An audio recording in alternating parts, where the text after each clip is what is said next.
same time. And tonight we have a very special program. Oh, Radhalika, Hare Krishna. Everybody else I don't see, but I guess you're listening. So, okay, it's time. So we have a very special program tonight. It's, of course, we're leading up to Ram Navami, which is in a few days from now. But today is the commemoration of the appearance day of Sripad Ramanujacharya. And so you may think, how does that relate to Ram Navami? Well, it relates very well to Ram Navami because Sripad Ramanujacharya is Lakshman. That's why it's called Ramanuja. And it's very important to celebrate the appearance and disappearance days of these great personalities. So what we're going to do first, for those who are either on Facebook, and for those of you who are on Zoom, you'll get a chance to ask questions later. So please, chuparo,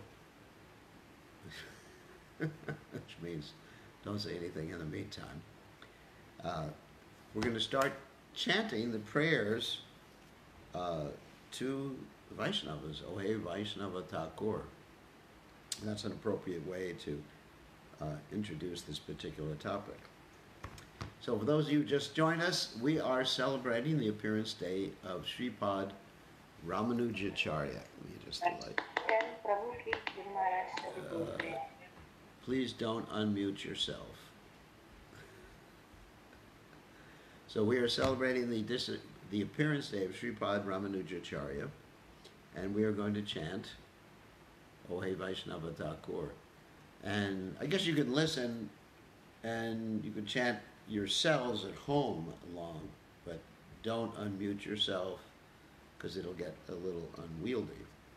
So now, because we have this self-isolation, we're not allowed to use cartels anymore, which is a blessing for me. I'm ecstatic because I never liked cartels because they hurt my eardrums. So anyway, Krishna fulfills certain desires that we have by certain other strategies.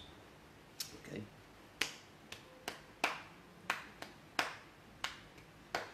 Ohe Vaishnava Thakur Doyara Sagar Edase Karuna Kori Diyapada Chaya Shodaheya Maya Tomaracharana Dori Jaya Megadomi Jaya Dosha Shodi Jaya Guna Devo Dase Jaya Satsanga Deo Amare Vosechi Sangera She Ekaki Amara Noi Poi Bolo Harinama Sankirtane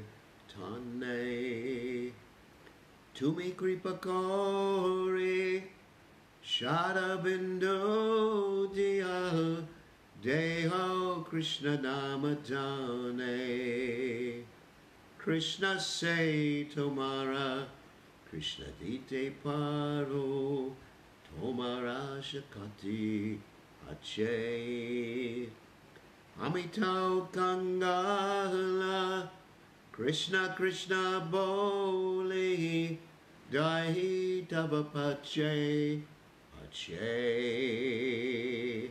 Ohe Vaishnava Thakura Doyara Sagar Eda Se Karuna Kori Hare Krishna Hare Krishna Krishna Krishna Hare Hare Hare Rama Hare Rama Rama Rama Hare Hare Hare Krishna Hare Krishna Krishna Krishna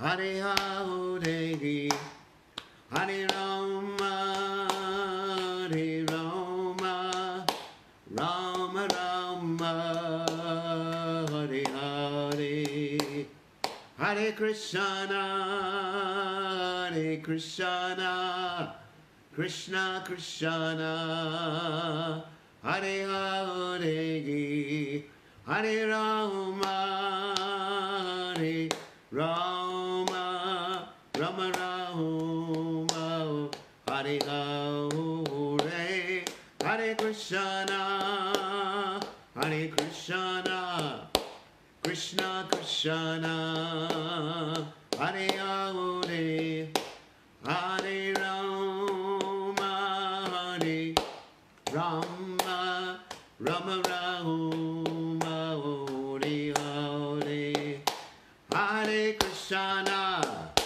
Hare Krishna, Krishna Krishna, Hare Hare, Hare Rama, Hare Rama, Rama Rama, Hare Hare, Hoy Vaishnava Thakur, Hoy Vaishnava Thakur, Hoy Vaishnava Thakur, Hoy Vaishnava Thakur, Hoy Vaishnava Thakur, Hoy Vaishnava Thakur, Hoy Vaishnava Thakur, Hoy Vaishnava Thakur.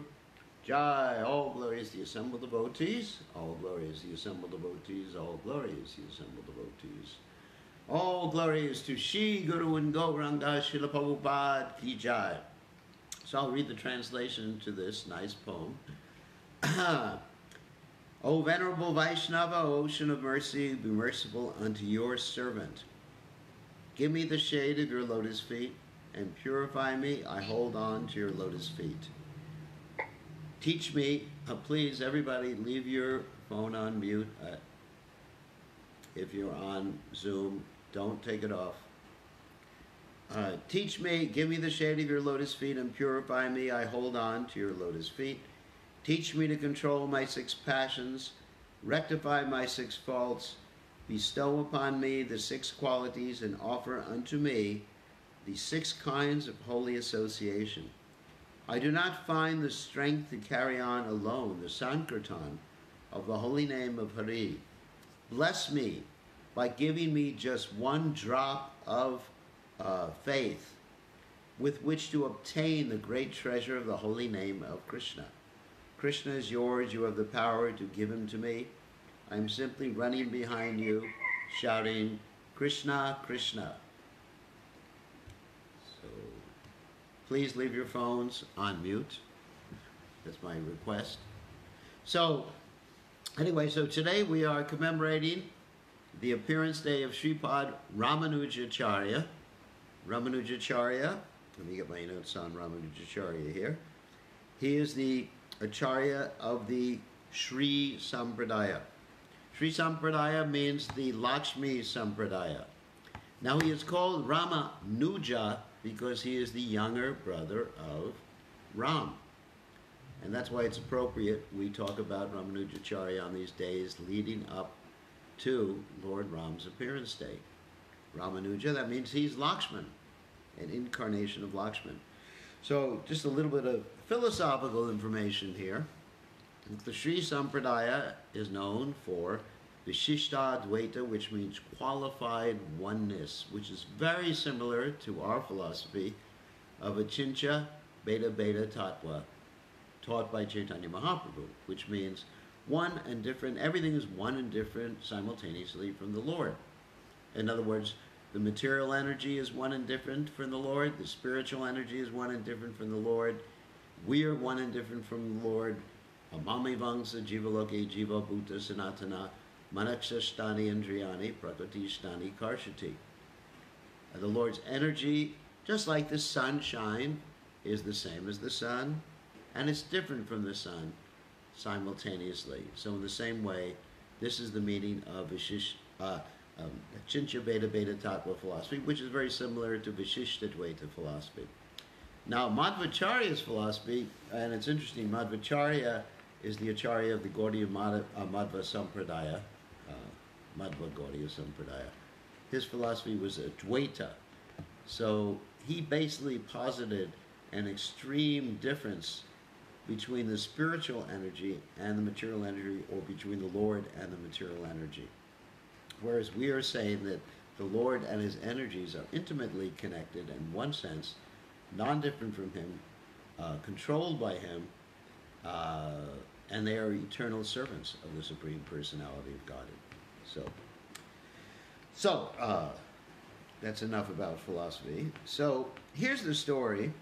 Actually, before we start telling the story about Ramanujacharya, he wrote a Bhashya, a commentary on the Vedanta called the Sri Bhashya, a Gita commentary, a commentary on the Vedas called the Vedartha Sangraha, Nitya Grantha, another commentary. So here's his story, which is a very interesting story because it involves renunciation in one sense, but also Yukta Vairagya, what real renunciation is. So as all stories go, once upon a time, there was a great devotee named Natha Muni. This was about 908 AD. And he compiled the Vedas and hymns. This is in South India, for those of you who don't know where South India is. It is generally Andhra Pradesh and Tamil Nadu. So he compiled the hymns of the Alwars. The Alwars were the poets from South India who glorified Lord Vishnu and Lakshmi in literally hundreds of poems. And there were even female poets as well as male poets. And this Natha Muni, he actually put together and helped compile what's called the Tamil Vedas, or the Vedas that are in the language of Tamil Nadu. So, this Natha Muni, he had a son, and his son was Ishwara Muni. It's nice to be a member of the Muni family. So his son was Ishwara Muni, and Ishwara Muni died when he was very young, basically right after he got married, and his son was named Yamunacharya. I'm sure many of you are familiar with Yamunacharya, the great Acharya in South India. So, Natha Muni, who, remember I mentioned before, he's the compiler of the Tamil Vedas, he actually took sannyas when his son died, and therefore his grandson, Yamuna, he wasn't Yamunacharya at that particular point, was only 12 years old, but he was a great scholar. And as a great scholar, he defended the honor of his guru. Right now we're talking about Yamunacharya, remember. We haven't gotten to Ramanujacharya yet. And so what happened is that the king of Chola was making all the Brahmins pay taxes, which is actually illegal according to the Vedic culture. According to the Vedic culture, Brahmins are not supposed to pay taxes. Brahmins are supported by the government. So this particular king of Chola was making not the Munis, Yamunacharya at that time, his guru pay taxes.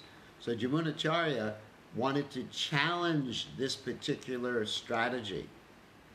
So at 12 years old, he went to argue with the pundit of the king of Chola, because there was a deal that if you didn't pay taxes, you had to defeat the pundit in punditry, in logic and reasoning. So, what happened is he had this whole bet with the pundit, and the queen of the king of Chola took Yamunacharya's side. The queen said that if he wins against the pundit, the king should give Yamunacharya half of his kingdom. And if he loses, if Yamunacharya loses, the queen said that she would become the obedient servant of the king. Obviously, she wasn't an obedient wife at that time. But anyway, that was the deal. So what happened is Yamunacharya came, and the first thing he did in Sanskrit, he asked 3 questions or 3 challenges to the Pandit. He says, "My dear Pandit, prove to me that your mother is not barren." That's very hard. If you say to someone, prove to you that their mother is not barren, how did she have you if she was barren? So you're trying to prove something that's almost impossible. Second thing he said, prove to me that the king is unrighteous. Shoot. Actually, the first one is prove to me the mother is barren, sorry. The second one is prove to me the king is unrighteous. And that would have been an insult to the king. The third one is prove to me the queen is unchaste. And that would have been an insult to the queen. So the Pandit didn't know what to say, but Yamunacharya understood exactly how to answer the question. He said, well, you can prove that your mother is barren. That's very easy to prove, because it's said in the Vedic literatures, if the lady only has one son, she's barren. The second one, you can prove the king is unrighteous, because the king assumes the karma of all of his citizens. So in one sense, the king is unrighteous. And you can also prove that the queen is unchaste, because she's married to the king, who is the representative of all the demigods. So it's a lot of husbands. So, therefore, Yamunacharya won, and he got the name Alabandura, or Alabanduru, sorry. That means he was conquered, and he was given half the kingdom. So, getting half the kingdom, he really got into being the king, or half the kingdom king. And he started to enjoy himself, because as we know, when one gets material opulence, it's very dangerous. So therefore, Krishna says, Yashaham anugriname harishe tadanam shanai. For those who I especially favor, I take away things. Like right now, Krishna's put us in a situation where he's taken away our freedom, right? You'd all like to go out and have nice programs in the temple. You'd like to just, some of you might like to go to see Bollywood movies, but not me. So Krishna's taken away, and he's teaching us lessons that we're not the controller. We mentioned this the other day, too, that we're not the controller. So he got bewildered. So Yamunacharya got bewildered, and Krishna had some plan to bring him back to his right consciousness. The plan was that Nata Muni, his grandfather, remember, Nata Muni was the father of, Ishwara Muni was the father of Yamunacharya. Nata Muni, his grandfather, sent one of his disciples to try to convince Yamunacharya to take sannyas, to leave the kingdom. Now, Yamunacharya, this disciple, his name was Nambi, was not able to meet with Yamunacharya because he was a king. Yamunacharya was the king. So he had this plan that every day he would go to the king's kitchen, this Nambi, the disciple of Nata Muni, he would go to the king's kitchen and deliver some very special spinach. And the king got attached to the spinach, and one time he stopped bringing the spinach. And the king, Yamunacharya, at that time, said, "Where's my spinach? Bring the person who has brought the spinach." And they brought this person who was the representative of Nata Muni, the grandfather of Yamunacharya, and he preached to him. And Yamunacharya gave everything up and left the kingdom and became the great Acharya Yamunacharya in Tamil Nadu, especially in Srirangam, very, very famous place. So Yamuna's chief follower, try to follow this, it gets a little complicated. Yamunacharya's chief follower was Sri Saila Purna. And Sri Saila Purna had 2 sisters. One sister's name was Bhu Devi, Now, she's not the original Bhu Devi on the altar, but that was the name of the sister. And that sister was the mother of Ramanuja. Okay, we're getting to Ramanuja now. So, as we mentioned before, Ramanuja was called Ramanuja because he is considered to be an incarnation of Lakshman, the younger brother of Lord Ram. So, as he grew up in Kanchipuram, this is where he was living. Kanchipuram is a very special city in Tamil Nadu. And there's a deity there called Bharata Daraja. This deity of Bharata Daraja is known as the wish-fulfilling deity. And we're going to tell the story about that in a few minutes. So, Ramanujacharya got married at 16 years of age. His father had died.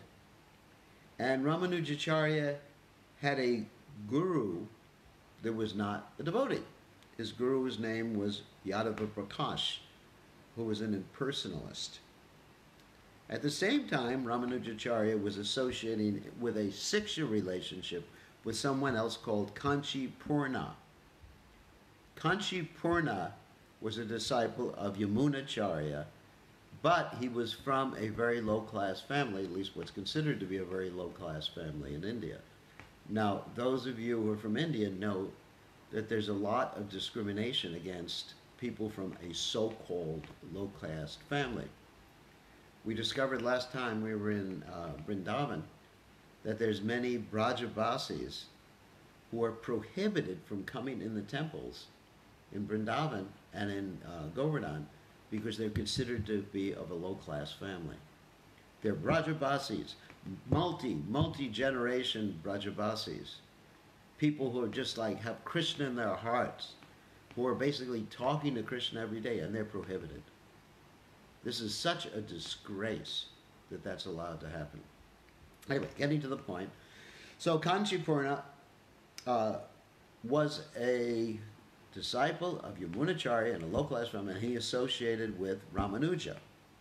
And Ramanuja's initiating guru was Yadava Prakash, who was an impersonalist.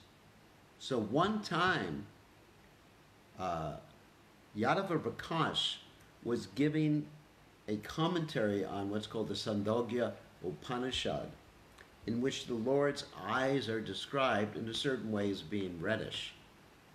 So in that description, Yadava Prakash, he, let's say, analyzed the Sanskrit to try to indicate that the Lord's eyes were as red as a monkey's ass. And of course, Ramanujacharya, not liking that, he started to cry. He was massaging his guru at the same time, and the tears fell on the guru. And the guru said, "What are you doing? Why are you crying?" And he said, "Guru Maharaj, you're wrong." So in India, that is dangerous. In the modern day, you can get away with any damn thing, but in India, that's quite dangerous. So the guru got very angry, and Ramanuja took the same Sanskrit verses and analyzed how the Lord's eyes were as beautiful as a lotus, a night-blooming lotus, a reddish lotus. And the guru was really angry. Second time he defeated his guru, when he convinced all the guru's disciples that the Brahman is not capable of being covered by illusion, because in the Mayavad philosophy you say the Brahman falls into illusion. That's Vivarta, means illusion. There's several different types of Mayavad or impersonal philosophy. One is called Parinam, the other one's Vivarta. We're not going to get into that right now. So his guru, Ramanujacharya's guru, got so upset that he said, "I want to kill my disciple."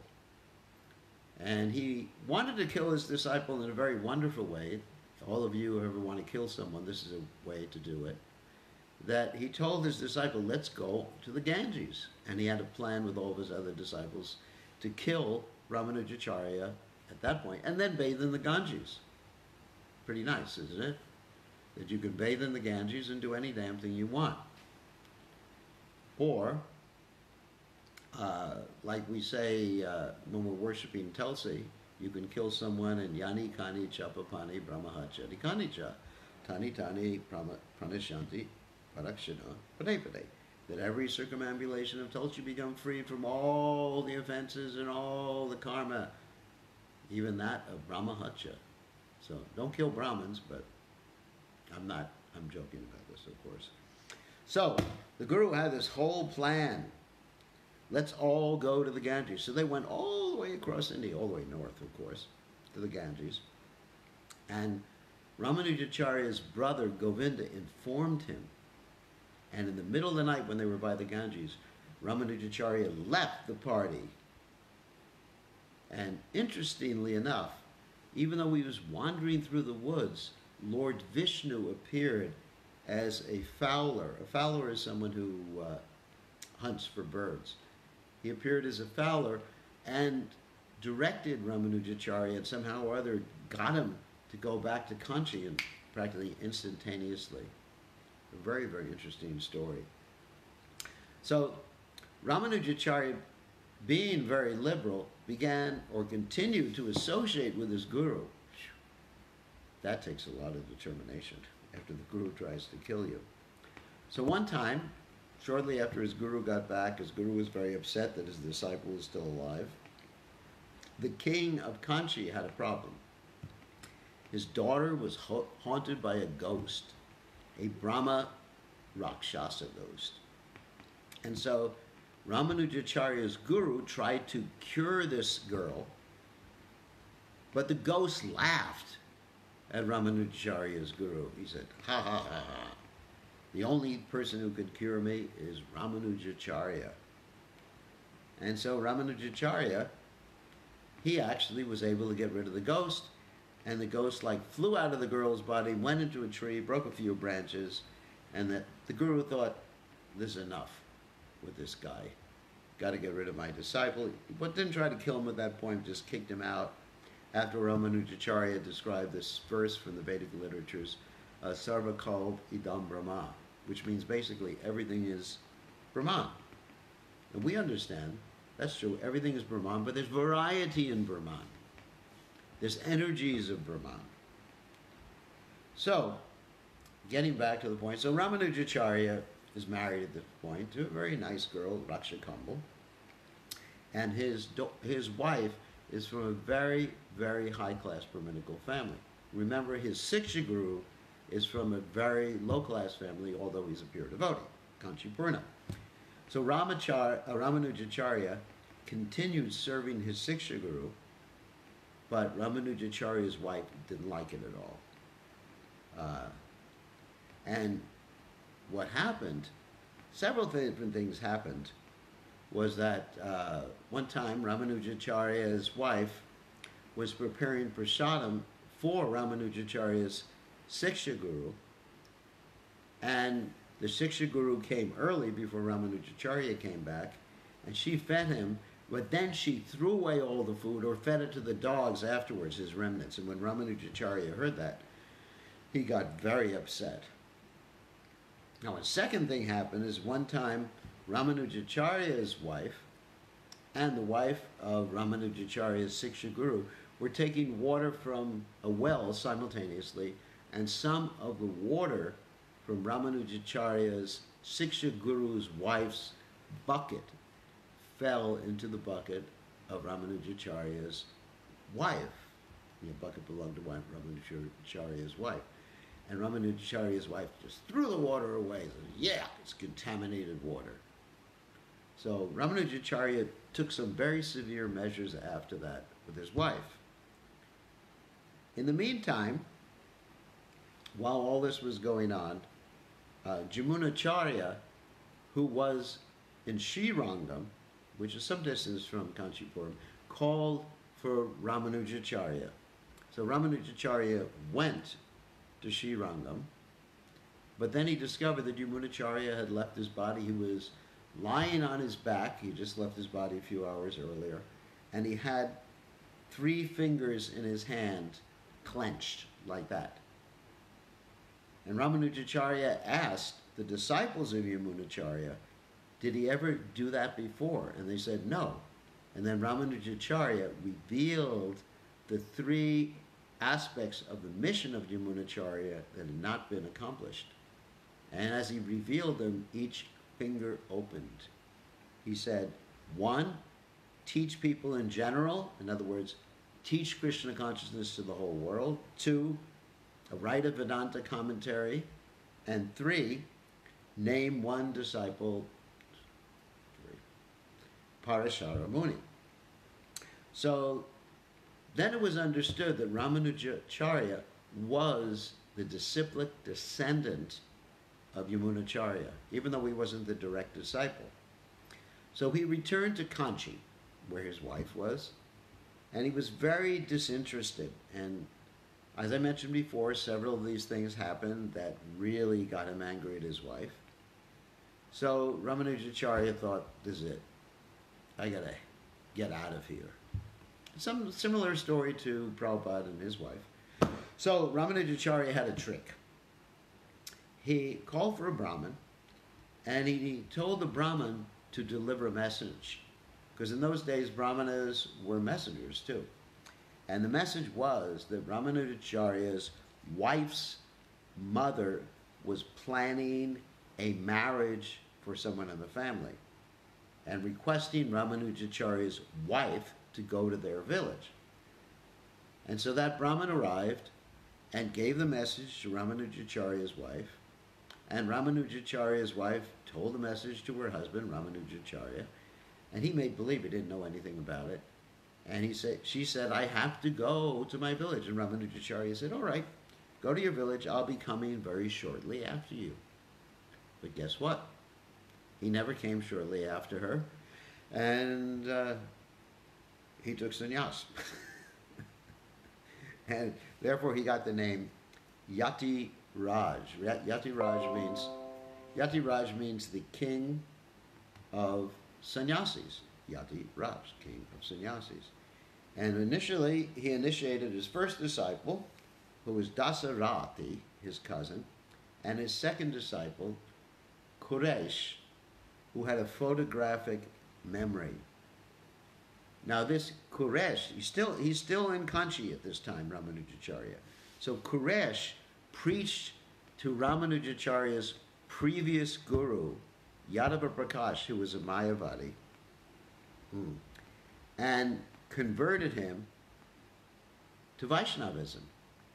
Very, very interesting. And also Yadava Prakash had a dream, and in the dream, Lord Vishnu told him to take shelter at Ramanujacharya's lotus feet, and his mother also instructed him. And Yadava Prakash, Ramanujacharya's guru, actually took initiation from Ramanujacharya. Very, very interesting story. And he got the name Govinda Jihar, or GR, sorry, Govinda GR. Then, Ramanujacharya left Kanchipura, and left the deity Varadaraja, and he went to Srirangam, where he studied under this great devotee named Mahapurna. Most of the disciples of Yamunacharya had like a Purna after their name, like Goshti Purna, Mahapurna, etc. like that. And this Mahapurna sent Ramanujacharya to learn a very special mantra that could liberate anybody. So he went to this guru, Goshti Purna, to learn this mantra. And when he went to Goshti Purna to learn the mantra, Goshti Purna refused to give him the mantra.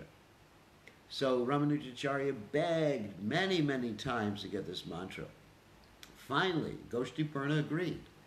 I will give you this mantra if you agree never to repeat it to anyone else, because anyone else who hears this mantra will get liberated. And Ramanujacharya said, okay, I agree, Guru Maharaj. But right after he got the mantra, he went to the tallest building in the town and cried out to people, if anyone wants to get liberated, please chant this mantra. Om Namo Narayanaya, Om Namo Narayanaya, Om Namo Narayanaya. And everybody began to chant it. And Goshti Purna, his initiating mantra guru, came there and he was so angry and he said, "My dear disciple, you are going to hell." And Ramanujacharya said, "I'm willing to go to hell. I just want everyone to be liberated." Then his Goshti Purna, his mantra guru, bowed down at his disciples' feet and said, "You are actually my guru because you have understood the proper consciousness a Vaishnava should have." So, wonderful story. Then Ramanujacharya began to travel all over India, and he went to Jagannath Puri one time, and he saw the devotees there. They were engaged in unregulated devotional service. In other words, they were offering to the deities at any time or day or night. And Ramanujacharya got really upset with that. But he wasn't informed that the devotees in Jagannath Puri were on the platform of Raganuga. They were doing everything spontaneously. So they didn't have to follow all the different details. And therefore, Lord Jagannath threw him out of Jagannath Puri and sent him to Kurmakshetra. And when he was in Kurmakshetra, he thought it was the Lord Shiva temple. Later on, he discovered it was the temple to Lord Kurma, the Kurma Dev. So Ramanujacharya, a few more stories, actually a lot of more stories about Ramanujacharya. After that, he wrote the Sri Bhashya, the commentary on the, oops, what happened here? Something here. Oh, this thing went off. Wait a second. My notes, the battery of my notes went off. That's no problem. I can continue with the computer if that happens.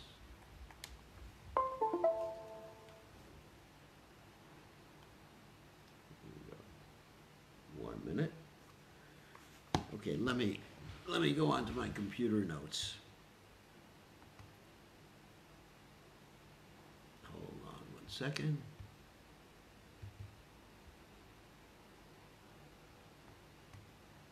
All right.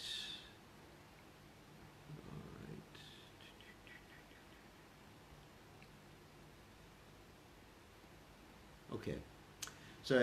So then Ramanujacharya went back to let's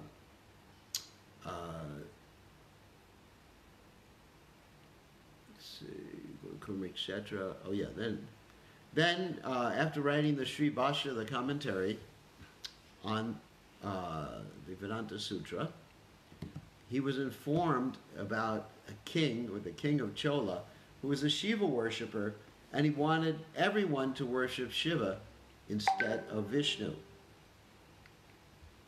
And this was a problem, because he was threatening everybody that if you worship Vishnu instead of Shiva, we're going to kill you. And especially he wanted to kill Ramanujacharya.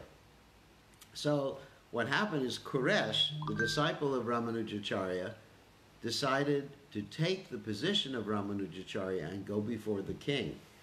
And when he went before the king asked him to give up worship of Lord Vishnu. He refused to do that, and the king put out his eyes, made him blind.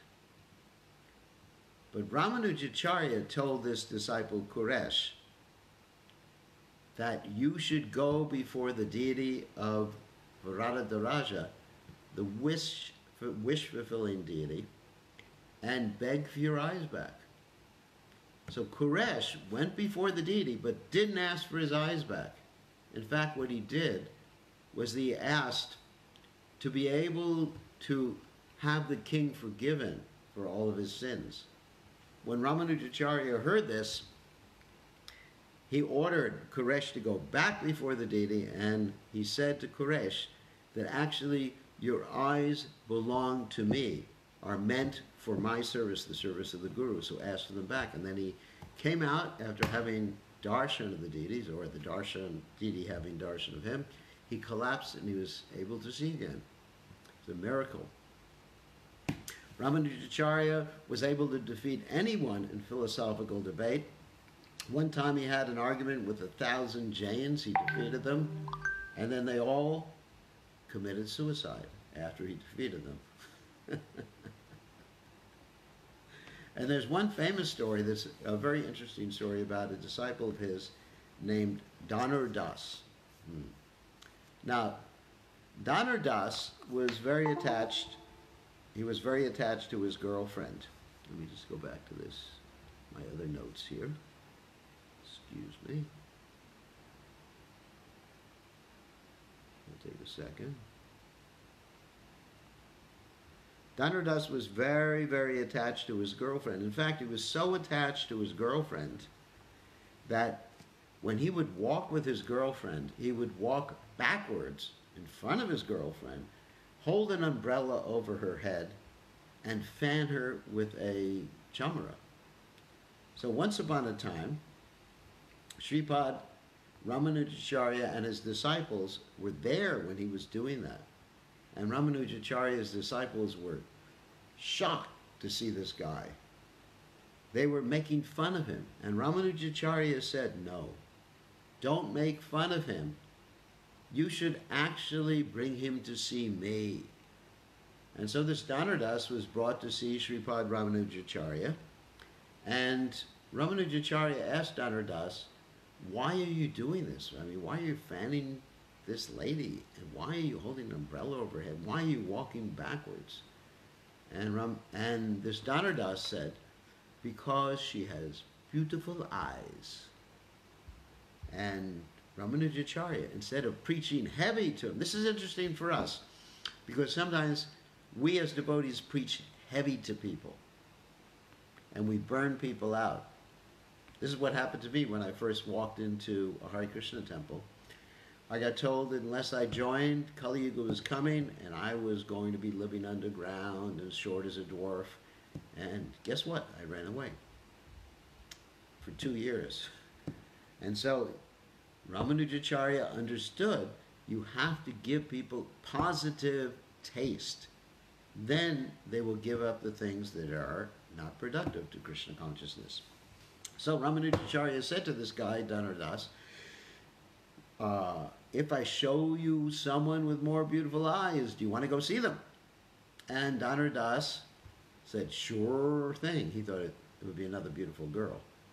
So instead, Ramanujacharya took him to see the deities, Radhadaraja. And when he saw the deities, he was so enamored that he gave up his attachment for his girlfriend. But of course, Ramanujacharya actually told this disciple, who he became Ramanujacharya's disciple, to get married. And he got married to his girlfriend.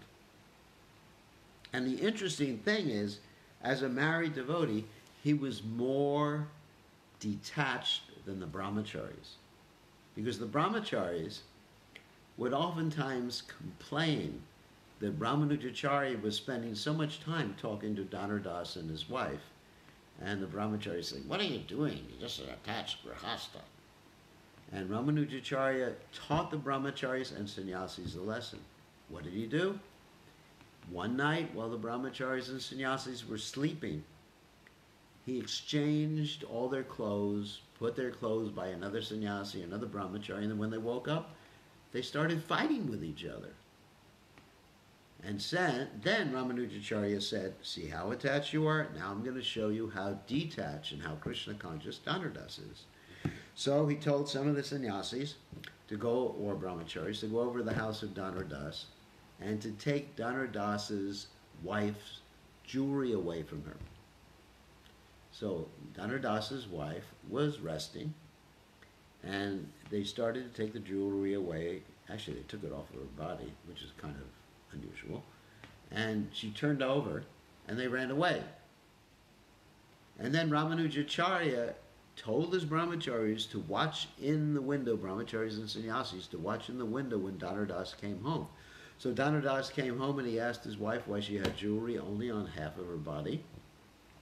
And his wife replied that the brahmacharis were taking the jewelry, and I turned over to allow them to take the jewelry from the other half of my body. And Dhanur Das chastised his wife. Why did you scare them off? You should have just given them everything. And so the brahmacharis and sannyasis understood that Ramanujacharya's disciple Dhanaradas was more renounced than them. Because what is renunciation? Renunciation means Ishivashamidam Sarvam Yatkancha Jagajam Jagat. To understand that everything is owned and controlled by the Supreme Personality of Godhead. Yukta Vairagya, meant to be used for Krishna. Not to give things up. Famous story. So later on, when Ramanujacharya went to Navadvip, saw Lord Jagannath sent him to Navadvip, and he actually got a darshan, or a spurti, of Lord Chaitanya. And Lord Chaitanya told him only to preach dasha ras. That means the servitude in relationship with the Lord. And then Lord Chaitanya Mahaprabhu said, later on, you will appear and help me in my mission. And of course, Ramanujacharya later on appeared as Lord Nityananda. Because you have this Chaturvyuha expansion, which in every incarnation of the Lord, you have the Chaturvyuha expansion. You have Ram, Lakshman, Bharat, Shatrughna. And then, of course, you have Lord Chaitanya, Lord Nityananda, and the other members of the Chaturvyuha. Prajuna, Sankarshan, Aniruddha, etc. All right, and so now we're coming to the final pastimes of Ramanujacharya. He told his disciples he was going to leave this world. They begged him, please stay. And he said, I'll give you 3 more days, but I'm going to give you instructions, very important instructions that you must follow. And these instructions are very much applicable for us too.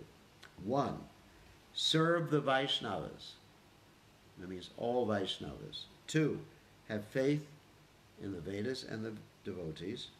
3, conquer lust, anger, and greed. 4, worship Narayan. And of course, for us, that means the original Narayan, who happens to be Krishna, the Supreme Personality of Godhead.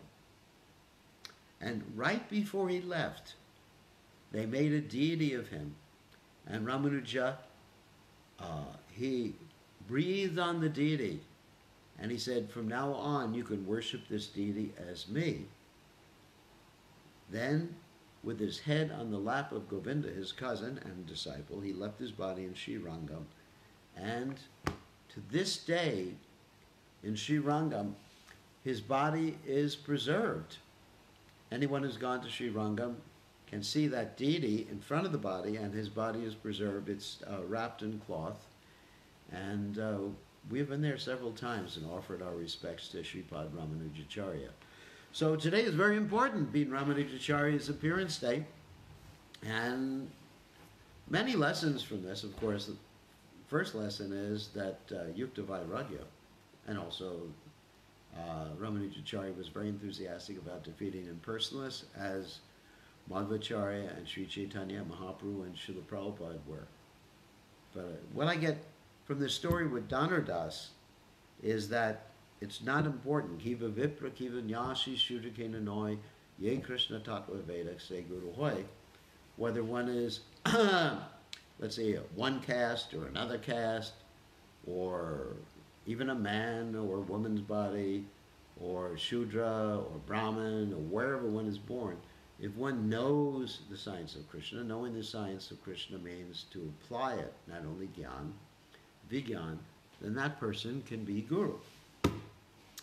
Okay, so now we have, of course, many of you are watching on Facebook, and you can't comment on Facebook, but we have many others from New Zealand, our devotees in New Zealand, who are watching on Zoom. And actually what we should do, of course I can't see all of you, but you can raise your hand if you want to make a comment, and I'll take you off of mute. Or if you want to ask a question. Does anyone want to ask a question? Anybody, any of you Vaishnavas want to ask a question?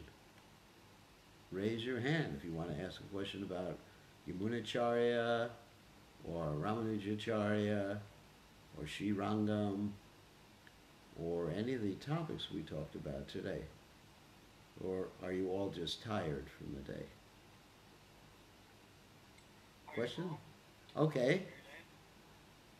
I just wanted to know this because I was just curious because a lot of pastimes with spiritual masters, when a disciple dies after the spiritual master dies, it's auspicious. Why is it auspicious? Is it auspicious for the disciple to die after the spiritual master? What is the question? Yeah, or die at the same time than the spiritual master. I'm trying to understand. Auspicious, the disciple leaves the body right after the spiritual master, you mean? Yes, or at a similar timing than the spiritual master leaving the body. Well, actually, generally, the process is when the spiritual master leaves the body, the disciple becomes dedicated to the mission of the spiritual master rather than leaving the body. It's sometimes the comparison is given like the chaste wife in relationship to the husband. That's from the fourth canto of Srimad Bhagavatam, Prabhupada's commentary. But generally, when the spiritual master leaves, the sincere disciple dedicates himself or herself more to the mission of the spiritual master. Just like when Prabhupada left this world, of course it was devastating. All of us were crying. I remember very clearly, I was in Los Angeles, and when the announcement was there, everybody just basically fainted on the ground, felt that our lives were not worth living. The whole purpose of our lives had been destroyed. But then, after some time, after the grieving period, we decided, at least I decided, and many of my God brothers and God sisters, decided to dedicate our lives further to Prabhupada's mission, and that's when I decided to take sannyas. And right after Prabhupada left the planet in 1978, I took sannyas. So I'm not saying that, when your guru leaves, you've got to take sannyas. But the whole point is to dedicate yourself to the mission of the guru, whatever is most productive to spreading Krishna consciousness. The conclusion I have come to after many, many years, 200 years in the Hare Krishna movement, is that usually what's most productive in 99% of the cases is for people to remain in their situation, household life, and use their household life for preaching Krishna consciousness. You'll see the most successful religions in the world, and I'm talking about religions or movements that are hundreds, if not thousands of times more successful, at least externally, than Krishna consciousness, are the ones that base their whole social structure on grihastha life rather than sannyas life. One of the problems we have in ISKCON is that there's too much emphasis on renunciation. And what that does is it actually destroys the whole social structure. Like Prabhupada would often say that when he had a business, he wouldn't hire anybody unless they were married, because they weren't stable. Of course, hopefully I'm stable. But the stability, both economic stability, emotional stability, and everything of a society is dependent on the grihasthas, who are the stomach of society. And this is the varnashram culture. So unfortunately in ISKCON, I think we have undue emphasis on renunciation. And because of that, people get the impression when they come into our movement that in order to be devotees, you've got to just drop everything. Of course, in the 1960s and 70s when I joined, that might have been a productive strategy. But long term, it's not. I mean, if you contrast our society or the rate of growth of our society to, let's say, the Mormons, and you look at their external strategy, I'm not talking about philosophy, but if you look at their external strategy works. And they don't have any economic problems. Of course, nowadays everyone has economic problems because of the nice virus, the compassionate virus, Corona virus, anyway. Now everyone, but in any case, they have very stable society. People join because of the social networking. People join because of the stability. People join because of the loving relationships. People don't join, in general, unless you find a very exceptional person, because of philosophy. People join because of relationships. And I think in ISKCON we have to change our strategy from one of extreme renunciation to teaching people how to live in this world and have loving relationships and love Krishna at the same time. So, anyway, so don't leave your body. Wouldn't be a good idea. So, who else has a question? Question or comment? Wow, you're also quiet today. The other day you were also, okay, Nitai Pod, I'll take you off of mute. Okay, Nitai Pod. Just want to clarify, when Chaitanya Mahaprabhu gave darshan to Ramanujacharya in Navadvip, Yeah. I sort of heard, and I want to confirm if that's true, that Ramanujacharya was internally meditating on the Gauranga form, but externally preaching devotional service to Vishnu. Yes. Is that bona fide? Yes, because he was informed by Chaitanya Mahaprabhu that you should leave the teachings of the higher rasas to Chaitanya Mahaprabhu when he would appear. Wow. Because there's a progression.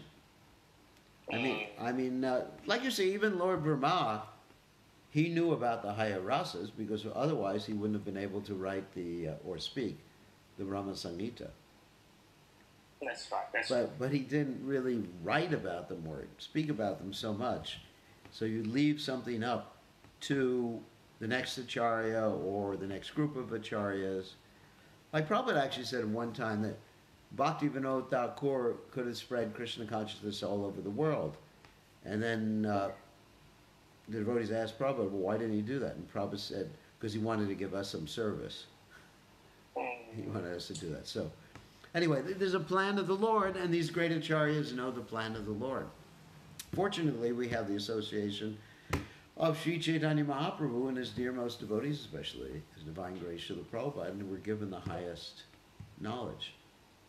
And of course, even though we've given the highest knowledge, it doesn't mean that we should think that we're the highest.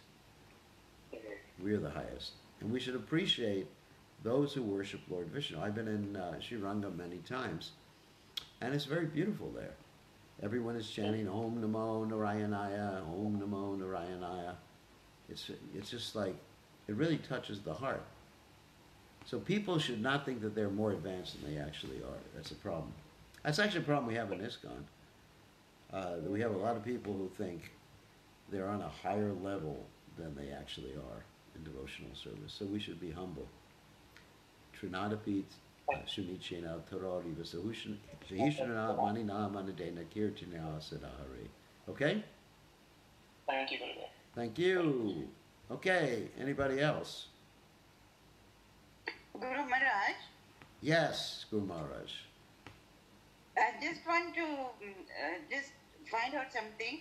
If Ram Anujacharya left his wife, is it practical that, why can't they correct their wives instead of just leaving their wife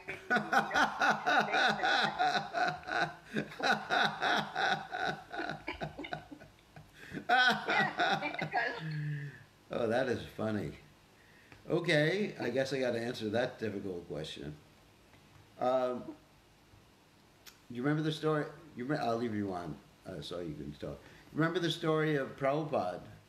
Prabhupada tried his best to correct his wife, but she was incorrigible. This is the word, incorrigible. She couldn't be corrected.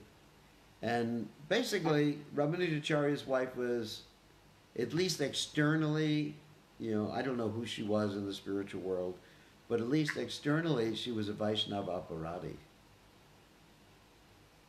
You understand? She was an offender to the Vaishnavas. I mean, imagine someone, let's say, okay, let's give you an example. Let's give you, okay. Let's say, when Ranganath was alive, I came over to your house, and Ranganath said, you're supposed to take care of Guru Maharaj, and you gave me prasadam, and then after I ate prasadam, you fed it all to the dogs. All the remnants. Oh no. And then, no. Let's say you were like that, and then Ranganath comes back and he says, Priya. That's interesting. I don't know if he ever called you Priya, but anyway. So he says, Priya, where's the Guru Maharaj's remnant? She said, oh, I fed it to the dogs, and then I washed the whole house with cow manure after he came. Oh no. That's the consciousness that Raksha Kambo, who is Ramanujacharya's wife, had. And she displayed it several times. It wasn't just once. Or Okay. let's say one day you took your husband's Bhagavatams and sold them for, of course you don't take tea biscuits, sold them for cigarettes. You know, Ranganath came back and said, where's my Bhagavatams? Well, I had some cigarettes I wanted to smoke. And I sold your Bhagavatams. I think he would be justified to leave home at that point. Yeah. I mean, because that's not, excuse me, that's not only like materialism, that's offensiveness. It's one thing if someone's materialistic and humble about it. We don't say anything about that. If someone has a material desire, it's fine. But if someone commits offenses against great devotees, I mean, I get so angry in Vrindavan because people are mistreating the Brajavasis because they think they're higher caste. Yeah. I mean, That's not good. it makes me really angry. I mean, I don't say I'm angry, but it makes me really angry. Here are people who love Krishna, and they're being treated like dogs because their name is not the right name, or they weren't born in the right family. You know, it's a Vaishnava aparada to think like that or to act like that. Okay, that's good. Thank you very much. Thank you. Any other questions? Just to let you all know who are watching, we're also broadcasting on Facebook simultaneously. We have 34 people watching on Facebook, and we have quite a few people. We have 29 people, or 20 people, sorry. 20 people at least watching here, and all this is going to be recorded for all of you to see later on. Okay? Any other quick questions? It's probably 8 o'clock there now, right? 8 o'clock. I'm in Fiji. I'm doing fine in Fiji. Krishna is protecting me. Some people say that I should just stay here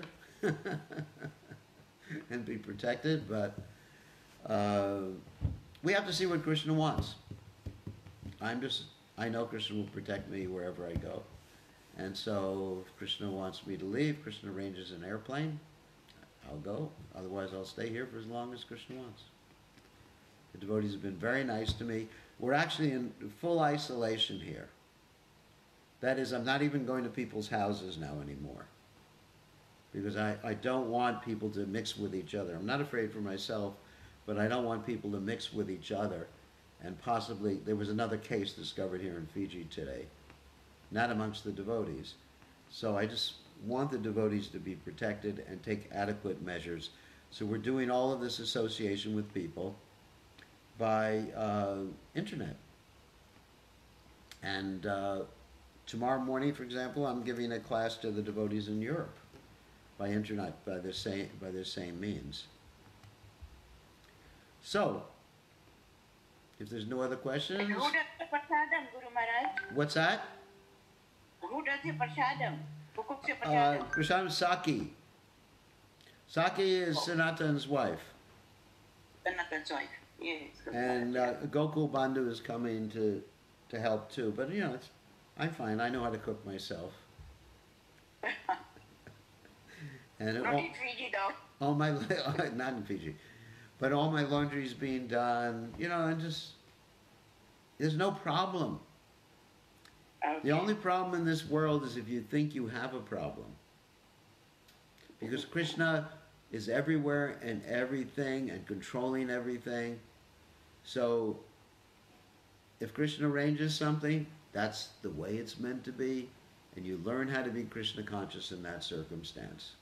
That's all. We learn that we're not the controller anymore. And as we mentioned before, that's a big lesson for all of us. And also we learn how to relate to each other and preach. I'm doing more preaching now than practically I've ever done before. I mean, I have day and night conversations with devotees individually, or these internet stuff, classes here. This is ecstatic. I mean, I could do this for the rest of my life. I don't have to go anywhere else.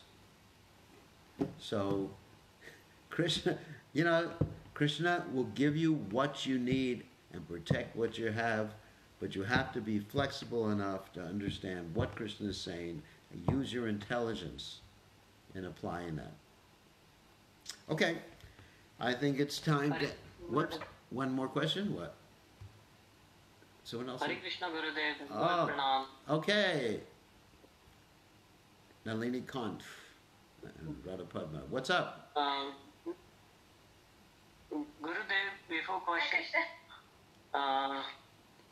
Gurudev, there is a, just would like to introduce, there is a devotee from Ujjain, Viraha Prakash Prabhu. He might be watching.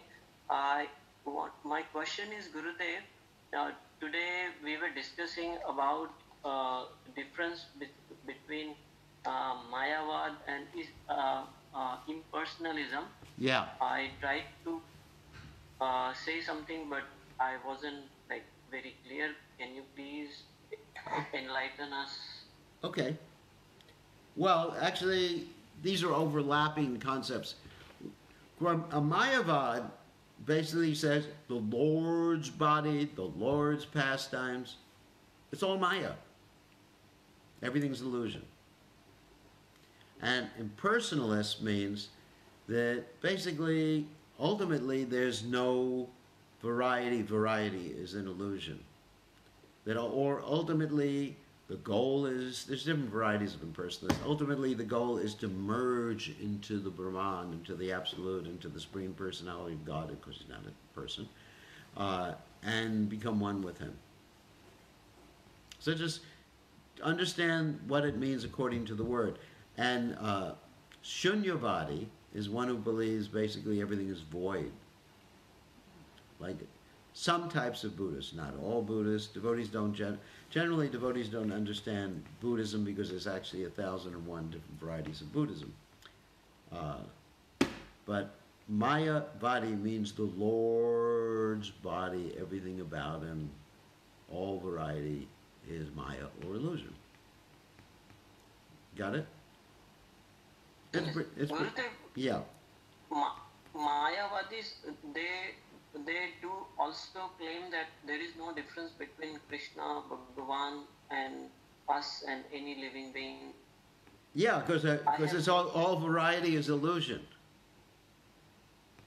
According to them, all variety is illusion. You understand? That's called Vivartavad. That all variety is illusion. I mean, there's different varieties of impersonalists and Mayavadis, but Vivartavad basically means that everything is one, and and some of them think that we are God, I'm God, you're God, and we're in illusion. We forgot that we're God. It's quite a confusing thing. But the problem with that philosophy is, the theory of Vivarta, or illusion, is that if you say that we were God, or we're all one, and right now we're in illusion, then you're saying illusion is more powerful than God. So illusion must be God. It's an illogical philosophy. All right? Okay, Gurudev. All right, don't worry about it. Just know that if someone says he's God, or we're all one, or ultimately we merge into the absolute truth, that's Mayavadi and impersonalism. Okay, Gurudev. But the main thing is we get angry, and there's a difference between that and a Brahmavadi. A Brahmavadi is basically saying that we're all one, but he never criticizes God. He never says that God's body is illusion. That's a Mayavadi. So Mayavadis are offenders. One who is simply a Brahmavadi, like the four Kumaras were, or Shukadeva Goswami was, are not offenders. They're just innocent, like agnostics, we may say, in the Western world. Okay? Okay, Gurudev. Thank you, Gurudev. All right, thank you. Take care of your family. Take care. Protect yourself from the virus. Okay. Be very careful. Gurudev. Wear gloves Okay, Gurudev. and a mask. And Yes, Gurudev. don't touch your face. Okay. Okay, that's very nice. All right, we are going to end now, so thank you all very much. And we'll be discussing with Krishna Chandra and company when we'll have our next conversation, but it's very gratifying to see 20 people here. And now it's from the other Facebook, it's been between 35 and 45 people watching us. Okay, all glories to His Divine Grace, Srila Prabhupada, Ki Jai, Gaur Premananda, Hari Hari Hari Bol.